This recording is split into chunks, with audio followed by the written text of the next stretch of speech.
bénissons le Seigneur pour ce moment. Je vous salue tous au nom puissant de Jésus.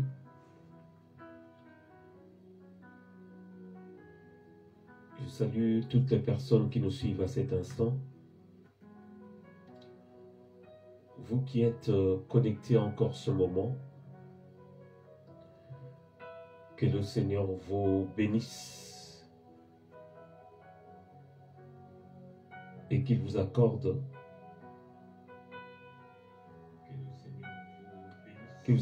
tout ce dont vous avez besoin. Je rends encore grâce pour ce moment qu'il a accordé pour que nous puissions partager sa parole. Comme vous savez, tous les mardis et jeudis, nous sommes là pour pouvoir partager, passer un moment dans la prière et dans le partage biblique. C'est vrai que avant on commençait à 20h30, mais j'ai eu à cœur, en fait, vu la demande de certaines personnes, de pouvoir changer justement, de prendre encore 1 heure en plus, que dirais-je, c'est-à-dire avant c'était à 20h30 qu'on commençait, mais maintenant désormais nous allons commencer à 20h pile. Désolé pour ce petit retard, mais nous voulons que toutes les personnes, que les enfants de Dieu puissent passer ce moment de la parole, de ce moment de partage biblique et de prière ensemble. Et n'hésitez pas d'inviter d'autres personnes, vos amis, vos frères et sœurs, pour qu'ensemble nous puissions passer ce moment de la parole dans la présence de Dieu. Et je crois encore ce soir que quelqu'un sera béni. Je salue toutes les personnes qui sont connectées. Gernold, je te salue au nom puissant de Jésus. Et je salue aussi toutes les personnes qui vont nous rejoindre pour passer ce moment de la parole. Et je sais que le Seigneur va faire du bien à une personne. Nous allons prier pour confier ce moment entre les mains de notre Seigneur. Prions ensemble. Seigneur Dieu de grâce, nous sommes là pour toi. Nous voulons, Seigneur Dieu, parler de ta part, communiquer ta pensée, communiquer ce que tu as déposé dans mon cœur pour bénir une personne, pour bénir quelqu'un qui me suit à cet instant, Seigneur. Je sais que, Seigneur Dieu, lorsque tu envoies ta parole, c'est pour libérer une personne, c'est pour faire du bien à une personne, c'est pour guérir, délivrer. Je sais que ta parole peut changer nos vies. Ta parole peut amener, Seigneur Dieu, la lumière, là où les ténèbres régnaient, Seigneur. Tu as dit dans ta parole, vous connaîtrez la vérité vous affranchira. Nous voulons être affranchis par la puissance de la connaissance de ta parole. Oh Seigneur, viens nous perfectionner, car tu as établi les 5 ministères pour les perfectionnements des saints, Seigneur. Nous voulons être perfectionnés par la connaissance qui vient de toi, Seigneur. Oh, le Saint-Esprit de la révélation, le Saint-Esprit de la connaissance, le Saint-Esprit qui nous amène la perfection par la puissance de Dieu. Aide-nous à comprendre. Illumine les yeux de nos cœurs, afin que nous puissions, Seigneur, ô Dieu des armées, être éclairés par ta parole, ô Dieu, la parole vivante. Oh Dieu, que ta parole soit encore ce soir, Seigneur, comme une bonne sémence qui tombe sur une terre fertile, afin de produire des fruits au centuple, Seigneur. Aide-nous et fais-nous connaître tes desseins. Fais-nous connaître, Seigneur, ta pensée, ce que tu attends d'avance, Seigneur, oh Dieu, pour chacun de nous. Que ce moment soit agréable devant toi, Seigneur, dans le nom de Jésus. Amen. Amen. Je vous salue tous au nom puissant de Jésus. Je salue mes frères et sœurs connectés encore ce moment pour voir passer ce moment de la parole. Et je crois par la grâce de Dieu, quelqu'un sera béni encore ce soir. Gloire à Dieu. J'avais à cœur de pouvoir partager, commencer un programme sur l'école des dieux, 2e édition, mais vu la demande de certaines personnes qui voulaient que je puisse parler sur quelque chose d'important, sur les privilèges que nous avons en Jésus-Christ. Les privilèges que nous avons en Jésus-Christ. Vous savez, lorsque quelqu'un va dans une entreprise, la personne fait sa demande, envoie son CV, et lors de l'entretien, la personne cherche à savoir déjà quels sont les bénéfices, quelles sont des choses, des avantages que la personne aura, le fait de donner son temps, de travailler pour cette entreprise. C'est comme aussi dans les choses de Dieu, comme nous sommes appelés dans le Seigneur, il est important que nous puissions connaître qu'est-ce que nous avons ou qu'est-ce que nous allons gagner en venant au Seigneur. Qu'est-ce que nous allons gagner en devenant enfants de Dieu? Qu'est-ce que nous allons gagner en fréquentant une assemblée? Qu'est-ce qui change réellement dans notre vie? Vous savez, lorsqu'on ne sait pas ce qu'on va gagner à la fin, c'est difficile justement de pouvoir réaliser même des projets. Lorsqu'on ne sait pas ce qu'on va gagner à la fin du mois, donc du coup, on se pose pas mal de questions. On ne sait pas si on va gagner plus ou moins.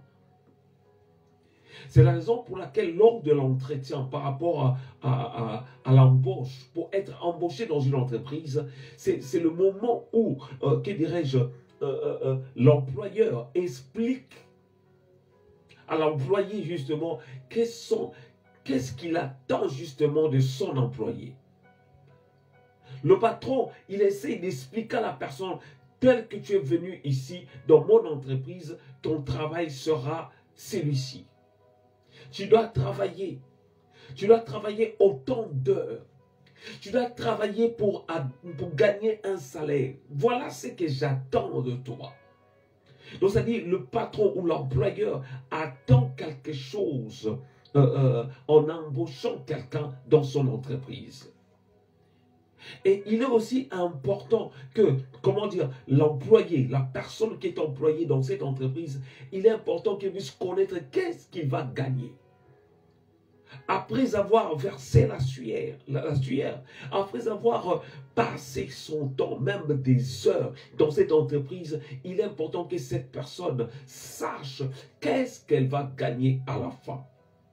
C'est la raison pour laquelle le Seigneur m'avait mis à cœur de nous parler justement par rapport à ce thème, les privilèges, car il y en a plusieurs. Qu'est-ce que nous allons gagner en venant dans le Seigneur? Qu'est-ce que nous avons gagné en venant dans le Seigneur? Oh bien-aimé, ce message a pour but justement de pouvoir faire comprendre aux enfants de Dieu les bénéfices de la croix, les bénéfices d'être enfant de Dieu. Peut-être que tu les connais, des fois même tu oublies. Des fois même tu oublies ce que Dieu a fait pour toi. C'est la raison pour laquelle même des gens se battent de foi. Des gens fournissent beaucoup d'efforts pour pouvoir gagner certaines choses. Or, ces choses ont été déjà acquises. Le fait seulement que nous avons donné notre vie à Jésus. Ce message s'adresse plutôt aux nouveau-nés, ceux qui viennent d'accepter Jésus dans leur vie. Ce message s'adresse plutôt à ces personnes qui sont perturbées par les circonstances, qui sont perturbées par tous ces vents des doctrines qui font de sorte qu'on ne connaît plus notre position dans le Seigneur.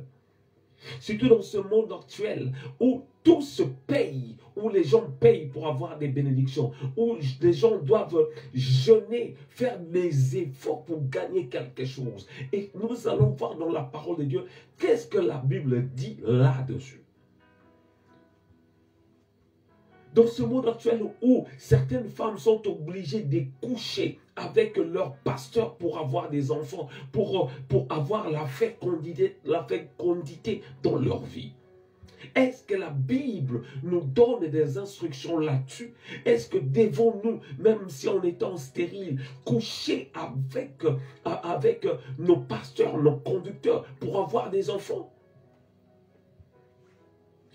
Oh bien-aimé, il est important que nous puissions comprendre ces choses. Qu'est-ce que j'ai gagné en devenant enfant de Dieu?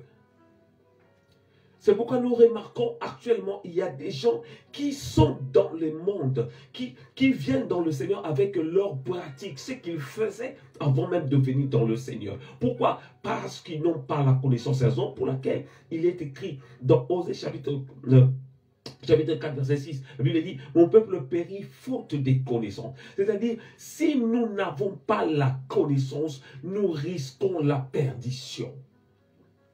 On peut nous manipuler. C'est la raison pour laquelle il est très important, je dirais même hyper important, que nous puissions être éclairés par la parole. Quels sont les bénéfices, quels sont les avantages que nous avons en venant au Seigneur? Nous allons essayer de définir un peu, c'est quoi un privilège? Quand on parle d'un privilège, c'est quoi un privilège? Définition. Le privilège est un nom masculin. C'est un droit, un avantage particulier accordé à un individu ou à une collectivité en dehors de la loi commune. Je vais répondre cela pour aller doucement, surtout pour ceux qui prennent note. Le privilège est un droit, est un avantage accordé à un individu ou à une collectivité en dehors de la loi commune. Donc ça veut dire, quand on parle de quelqu'un ou d'un privilégié, c'est-à-dire la personne, on fait sortir la personne du lot en fait. Il y avait une centaine de personnes, mais on sort cette personne du lot. C'est comme Aaron par exemple. Aaron, il y en avait plusieurs années, je dirais, en Israël, parmi le peuple de Dieu, mais lui, il a été choisi justement pour travailler en collaboration avec Moïse. On va voir par exemple dans la famille d'Isaïe, il y en avait plusieurs. Isaïe avait plusieurs enfants, mais le Seigneur a choisi David pour succéder justement à Saül. C'est-à-dire, David avait eu ce privilège d'être choisi parmi plusieurs pour pouvoir succéder, pour pouvoir prendre la place de ce roi déchu, de ce roi Saül. Quand on parle de ce privilège, c'est tout simplement un avantage qu'on reçoit. C'est pour nous faire comprendre que lorsque nous venons dans le Seigneur, nous acceptons Jésus-Christ dans notre vie, nous avons maintenant des avantages. C'est-à-dire nous avons des privilèges que tout le monde ne peut avoir. Mais lorsque nous venons, nous avons ce privilège. Nous avons accès aux choses que les autres ne pourront jamais peut-être avoir. Mais lorsque nous venons dans le Seigneur nous accorde cette grâce. Nous allons prendre un passage justement pour comprendre ces choses dans Jean chapitre 1er. Alléluia. Jean chapitre 1er à partir du verset 15. Jean chapitre 1er à partir du verset 15 jusqu'au verset 16. La Bible dit au verset 15. Jean lui a rendu témoignage et s'est écrié: c'est celui dont j'ai dit, celui qui vient après moi. C'est dans Jean plutôt, dans Jean chapitre 1er, versets 15 à 16. Jean lui a rendu témoignage et s'est écrié: c'est celui dont j'ai dit, celui qui vient après moi m'a précédé. Car il était avant moi et nous avons tous reçu de sa plénitude et grâce pour grâce. Verset 17. Car la loi a été donnée par Moïse, la grâce et la vérité sont venues par Jésus-Christ. Alléluia. Là, c'est Jean qui parle justement par rapport à Jésus, que par Jésus, nous avons reçu la plénitude. Nous avons reçu grâce pour grâce. Car la loi a été donnée par Moïse, la grâce et la vérité sont venues par Jésus-Christ. Donc cela veut dire parmi les privilèges que nous avons reçus, c'est déjà la grâce. Et là, ici dans ces passages, on parle de grâce sur grâce, grâce pour grâce. Donc ça veut dire que quand on parle de la grâce, c'est une faveur imméritée. Ça fait partie des avantages que nous avons reçus. Dans l'Ancien Testament ou que dirais-je, dans l'Ancienne Alliance, on ne parlait pas vraiment de la grâce. Mais dans la nouvelle alliance, comme nous avons l'habitude de le dire, c'est le temps de la grâce. Le Seigneur nous a accordé cette grâce. C'est-à-dire, on n'est plus obligé de fournir les mêmes efforts que faisaient les gens d'avant. Nous ne sommes plus obligés de fournir des efforts que faisaient les gens de l'époque de Moïse. À l'époque de Moïse, les gens étaient obligés d'amener des animaux justement pour que ces animaux puissent être tués, décapités à leur place, pour qu'ils puissent être sauvés. Mais dans notre temps, le Seigneur nous a accordé sa grâce, nous a accordé cette grâce qu'on appelle ici grâce pour grâce, ou grâce sur grâce.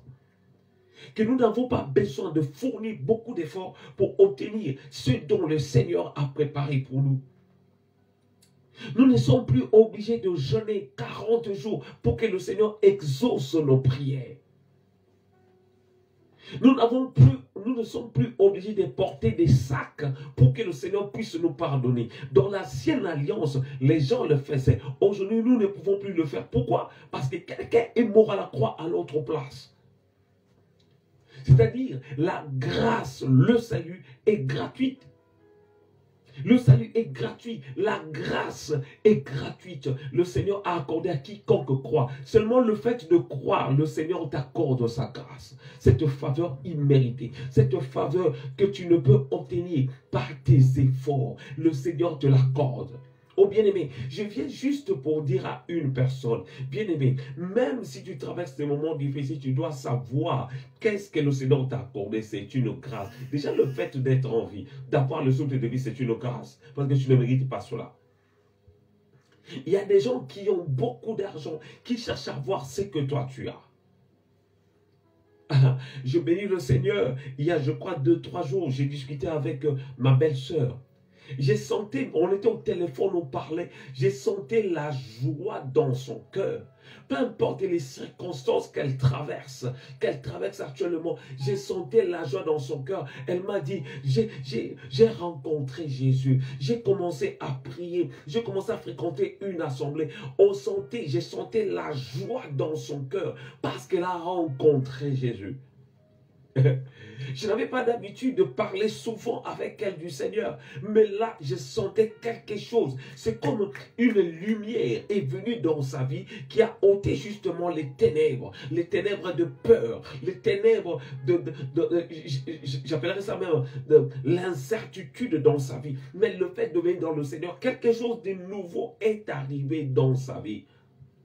C'est la raison pour laquelle moi j'appelle ça, c'est les avantages, les privilèges que nous avons. La grâce, une faveur imméritée. Tu n'es pas obligé de faire des choses comme dans l'ancien temps, comme dans l'ancienne alliance, comme dans l'Ancien Testament, pour que le Seigneur puisse t'exaucer.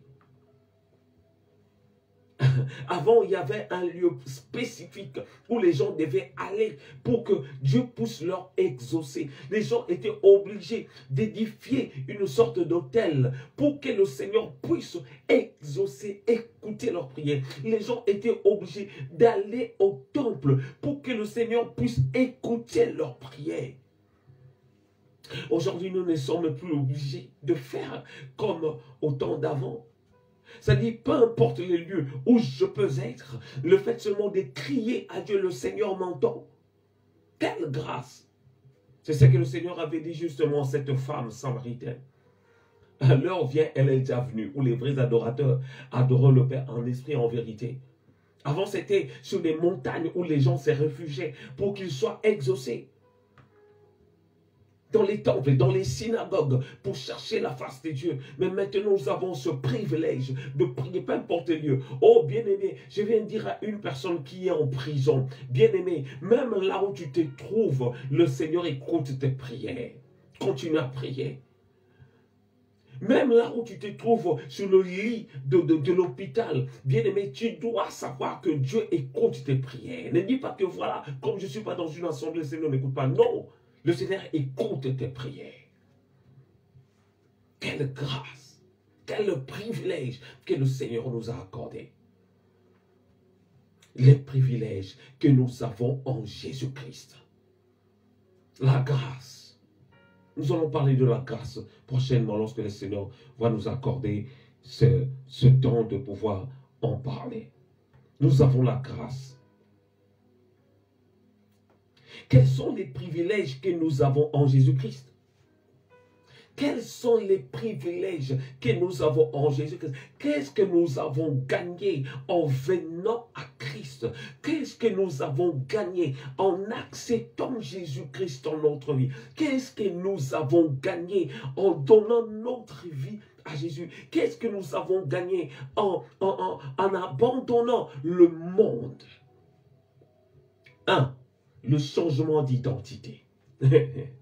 Le changement d'identité. Je vois des gens qui sont tellement contents.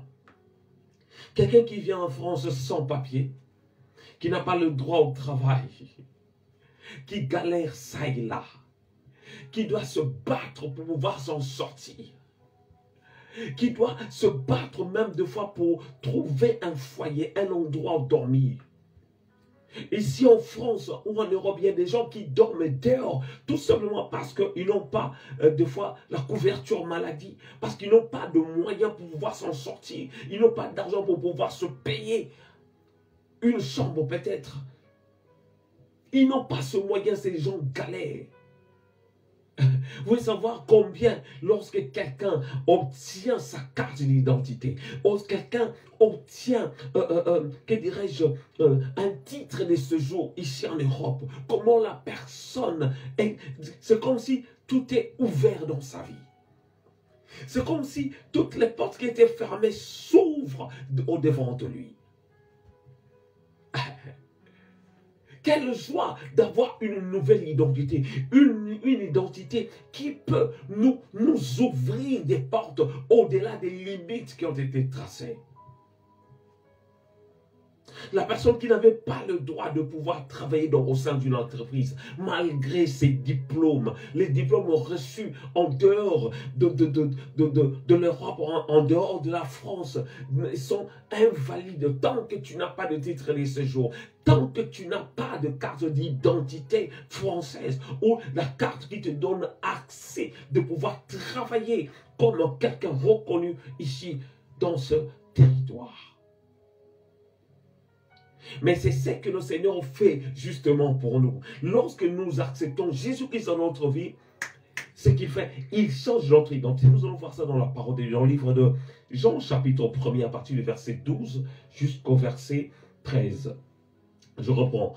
Jean, chapitre 1, verset 12 jusqu'au verset 13. Je vais faire la lecture. Mais à tous ceux qui l'ont reçu, à ceux qui croient en son nom, elle a donné le pouvoir de devenir enfants de Dieu. Verset 13. Lesquels sont nés non du sang, ni de la volonté de la chair, ni de la volonté de l'homme, mais de Dieu. Alléluia. Alléluia. Gloire au Seigneur. La Bible dit, mais à tous ceux qui l'ont reçu, à ceux qui croient en son nom. C'est-à-dire le fait de recevoir Jésus, comme c'est écrit dans le livre d'Apocalypse chapitre 3 verset 20. Voici, je me tiens devant la porte et je frappe. Si quelqu'un entend ma voix et ouvre, j'entrerai chez lui, je souperai avec lui et lui avec moi. C'est-à-dire, lorsqu'on entend la parole de Dieu, on écoute la parole de Dieu, lorsqu'on écoute Jésus-Christ nous appeler à lui et on le reçoit dans sa vie, on le reçoit dans son cœur comme son Seigneur et Sauveur. Et ceux qui croient en son nom, lorsque nous croyons maintenant en son nom, on le croit comme un Seigneur, on le croit comme un Sauveur. Alléluia. Qu'est-ce qui se passe? La Bible dit, elle a donné le pouvoir de devenir enfant de Dieu. Elle a donné le pouvoir de devenir enfant de Dieu. C'est pourquoi j'ai l'habitude de dire qu'on n'est pas tous enfants de Dieu. Alléluia. On n'est pas tous enfants de Dieu. Mais on peut le devenir, c'est-à-dire changer d'identité. J'ai l'habitude de dire aussi qu'on est des créatures de Dieu. Oui. Quand la Bible nous a dit, depuis Genèse, c'est Dieu qui nous a créés. C'est Dieu qui est le créateur des cieux et la terre. C'est Dieu qui est le créateur de tout ce qui s'y trouve ici dans ce monde. Mais pour nous, le Seigneur nous a créés. Il est notre créateur. Ça veut dire, tout ce qui se trouve dans ce monde, c'est Dieu qui les a créés. Les hommes, je dirais les humains, les arbres, les animaux. Ce sont des choses luminaires et tant d'autres choses. C'est Dieu qui en est le créateur. Mais par contre, pour devenir enfant de Dieu, il y a un changement. Et il y a tout un processus qui s'opère, qui se fait pour que la personne puisse changer d'identité, changer l'état de créature et devenir enfant de Dieu. Comme cela est écrit dans la parole de Dieu. Oh bien-aimé, je peux le dire. On n'est pas tous enfants de Dieu. Si tu n'as pas encore donné ta vie à Jésus, tu n'es qu'une créature. Tu n'es qu'une créature de Dieu. C'est Dieu qui t'a créé, mais tu n'es pas un enfant de Dieu. Vous pouvez être du même quartier, vous habitez le même quartier, mais vous n'aurez jamais le même privilège que les enfants de la maison. Vous pouvez être de la famille élargie, mais vous n'aurez pas les mêmes privilèges que les enfants qui sont nés du même père, de même mère, qui habitent dans la maison. Tu vas être invité dans une maison, où tu viens, on t'héberge dans une maison, tu n'auras jamais les mêmes privilèges que les enfants de la maison. C'est une manière de dire que, bien aimé, lorsque nous venons dans le Seigneur, nous obtenons des privilèges que le monde ne peut donner. Ceux qui croient en son nom, elle a donné le pouvoir de devenir. C'est comme quelqu'un qui m'a dit ce matin, « Oh Edgar, tu as grossi, hein, tu es devenu quand même, quand tu as pris du poids. » Ça veut dire, la personne le connaissait mince. Il y a eu un changement. Il y a eu un changement. Donc quand on dit que voilà, il est devenu grand, certainement, il y a eu un changement. La personne peut-être était petite, elle est devenue grande. Il y a eu une évolution, un changement. Et lorsque nous venons dans le Seigneur, nous devenons enfants de Dieu. Comme je disais tout à l'heure là, notre identité change. Ça fait partie des privilèges. C'est-à-dire, tu n'es plus n'importe qui. Vous savez, bien aimé, des fois, on se préoccupe dans des choses. On se préoccupe dans des choses. On se lamente à chaque fois. Parce que souvent, on oublie notre identité. C'est que nous sommes dans le Seigneur. C'est que nous sommes, comme j'ai l'habitude de dire, c'est que nous sommes et c'est que nous avons en Christ. Oh bien-aimé, je voulais juste dire à une personne que tu n'es pas n'importe qui. Tu n'es pas n'importe qui, bien-aimé. Tu n'es pas comme les autres qui sont sans Christ. Oh, alléluia. Tu n'es pas comme les autres qui sont sans Christ. Ceux qui sont sans Christ, ils peuvent s'inquiéter. Ceux qui sont sans Christ, ils peuvent se lamenter. Mais comme toi, tu es dans le Seigneur, tu dois avoir cette assurance.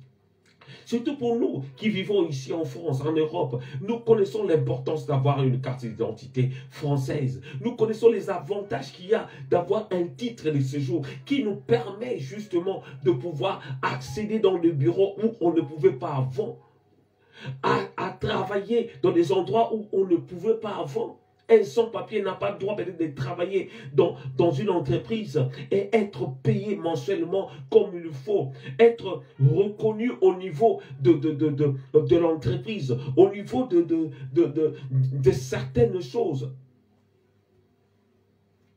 Mais c'est lui qui a une carte d'identité. Il dit, voilà, j'ai une carte d'identité, j'ai l'autorisation, j'ai le droit de pouvoir travailler. Cette personne n'aura pas honte d'aller à Pôle emploi. Cette personne n'aura pas peur d'aller pour les assédiques, d'aller à la sécu, d'aller à la préfecture. La personne n'aura pas honte, même devant un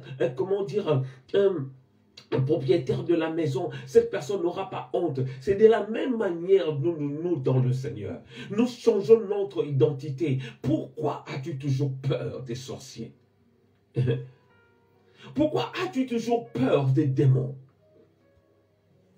Bien-aimé, je pense que peut-être tu ne connais pas ton identité. Peut-être tu ne connais pas la valeur d'avoir cette identité, d'être enfant de Dieu, de devenir enfant de Dieu. Je vais vous donner un témoignage avant de clôturer. Une fois dans l'assemblée où je priais avant, ça remonte il y a plusieurs années, c'était à Bras de Fer, voilà. Une fille était venue, elle avait témoigné. Elle était dans la sorcellerie. Elle avait témoigné en disant, moi, donc on l'avait envoyé justement. C'est son oncle qui l'avait fait venir ici en Europe. Mais lorsque cette fille est arrivée, sa mission était de pouvoir tuer son oncle ici.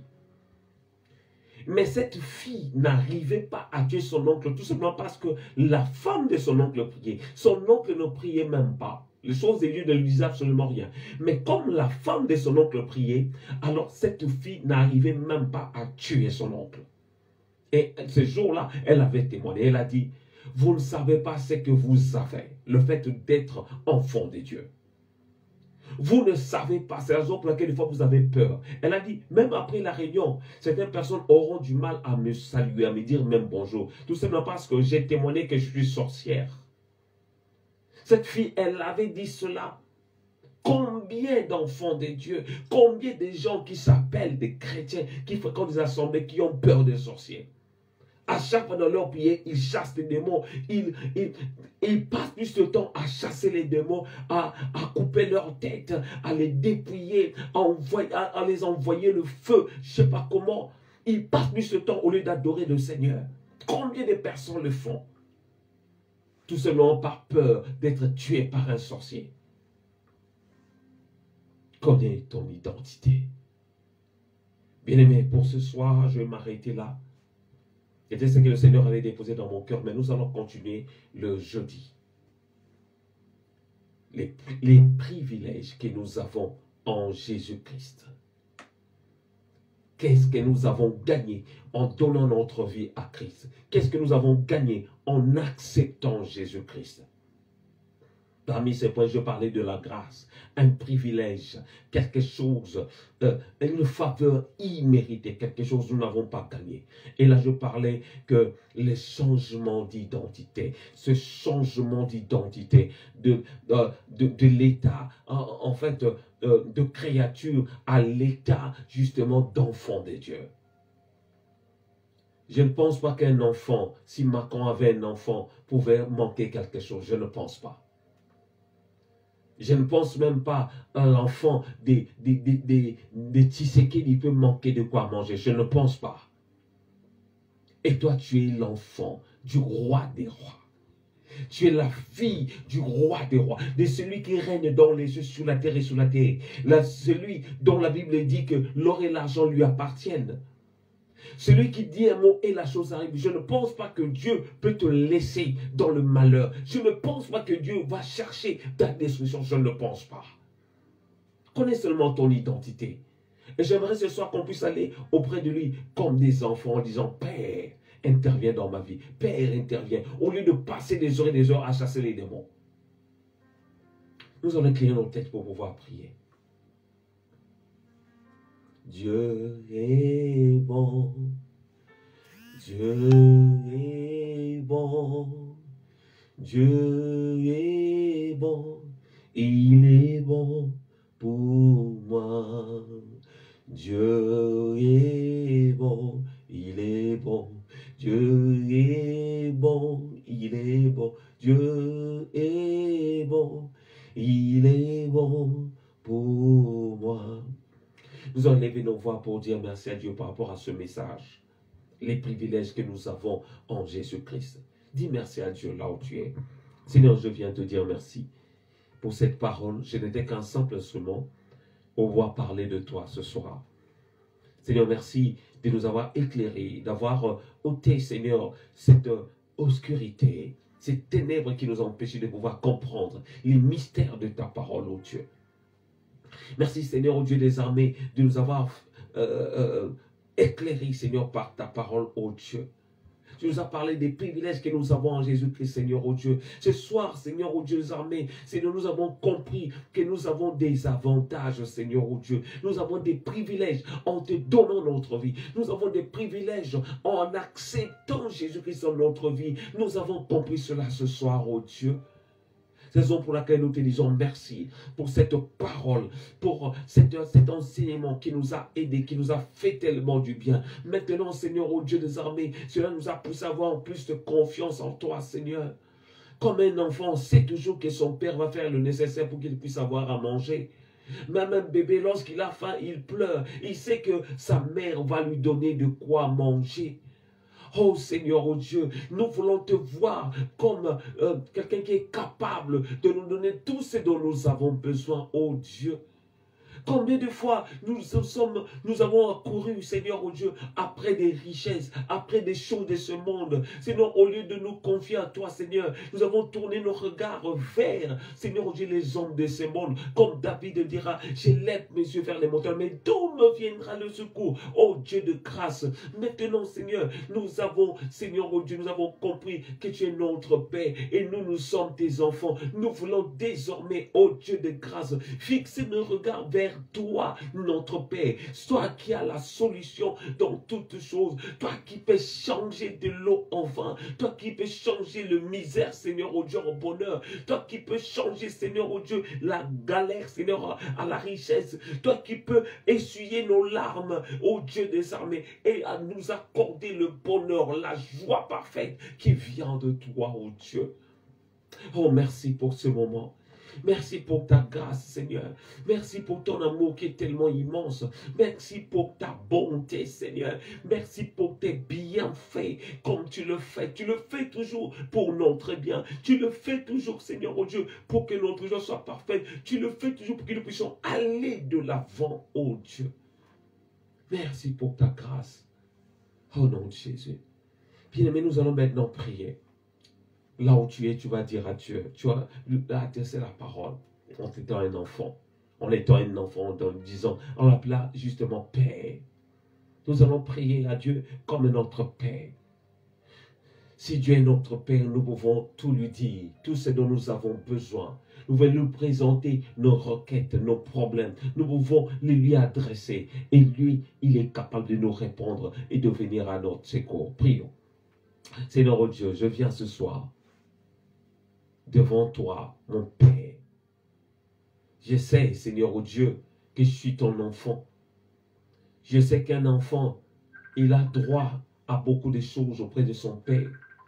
Je sais qu'un enfant, il peut recevoir ce que le monde ne peut accorder. Oh Dieu, je sais une chose que toi tu peux nous donner, Seigneur, oh Dieu, c'est que nous ne pouvons avoir par les choses de ce monde, oh Dieu. Accorde à chacun tout ce dont nous avons besoin. Guéris ceux qui sont malades, qui ont besoin de la guérison venant de toi. Délivre ceux qui sont en captivité, ô Dieu de grâce. Délivre ceux qui sont en captivité, ô Dieu. Emmène la lumière là où les ténèbres s'étaient installées. Et fais de sorte que, Seigneur, ô Dieu, nous puissions bénéficier de ta grâce. Merci pour ta parole. Merci pour tes bienfaits encore ce soir. Et pour tout ce que tu vas accomplir dans nos vies. Je te prie pour ma soeur Nounou qui est à Kinshasa. Étends ta main sur sa vie et guéris-la totalement, complètement au nom de Jésus. Que sa santé soit restaurée, oh Dieu, au nom de Jésus. Guéris aussi, Seigneur, oh Dieu, Seigneur, son mari, Tommy, qui est à Luanda, précisément. Seigneur, oh Dieu, que tu puisses étendre ta main, Seigneur, pour guérir Tommy, Seigneur, et les délivrer de toute puissance maléfique, Seigneur, qui les combattent au nom puissant de Jésus.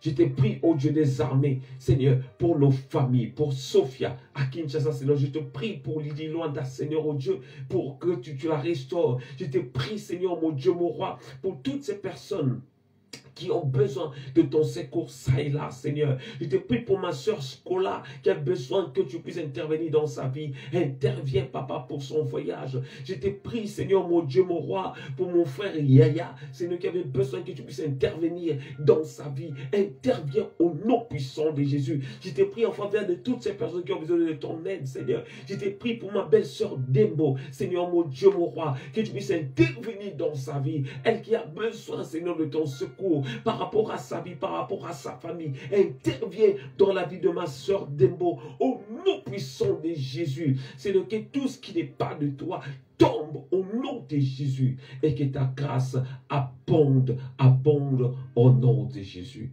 Amen. Amen. Merci, merci Seigneur.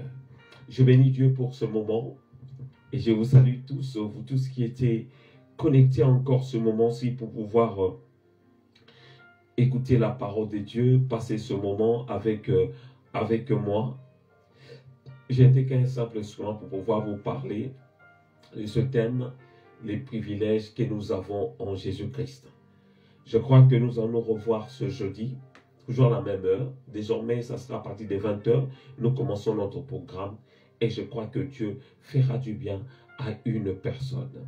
Vraiment, n'hésitez pas à envoyer vos requêtes, vos sujets de prière pour que nous puissions prier par rapport à cela. Et je crois, je suis même convaincu que le Seigneur fera du bien à une personne. Pour ce soir, nous avons vu justement quelques privilèges que le Seigneur nous a accordés en venant à lui, en l'acceptant dans notre vie comme notre Seigneur et Sauveur.